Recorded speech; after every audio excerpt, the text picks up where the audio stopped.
तुम्ही जेव्हा इथं आले होते हं. तेव्हा काय काय त्रास होता तुम्हाला ते सांगा. सुजन खूप होती हा. आणि लिव्हर मध्ये सुजन होती. अच्छा. हा. पूर्ण शरीरावर सुजन होती. हा. चालल्याला दम येत होता. अच्छा. छातीमध्ये खूप. हा हा हा. आणि ताप हड्डी धरून होता, पूर्ण नाडी धरून. बिलकुल बिलकुल. हा. हं. आणि ब्लड एकही नव्हतं.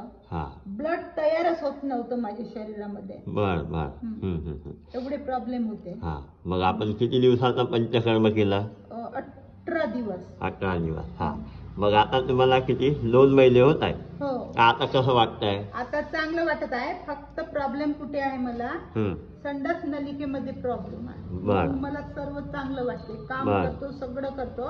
हा. त्रास- हलकाई वाटते. काही आहे, सर्वच आहे. आता दम लागतं का आता पहिले दम सारखं? नाही लागत. म्हणजे रेग्युलर चालू शकतो न थांबता. अच्छा. हा. पूर्वी थोडंसं चाललं की थांबावं लागत होतं. अच्छा. पहिले तुम्हाला हॉस्पिटलमध्ये ऍडमिट करावं लागत होतं. हो, ब्लड घ्यास लागत होता. हा. तर मग ब्लड घेतले का मग? नाही घेतलं. अच्छा. आता पूर्ण तुम्हाला एकदम स्ट्रॉंग वाटतंय?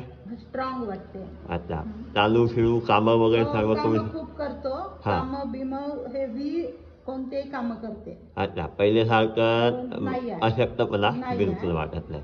चांगलं वाटते. पंचकर्म किती 18 दिवसाचं केल्यामुळे एवढं तुमच्यात फरक पडलाय. हो, हो. ठीक आहे. ओके.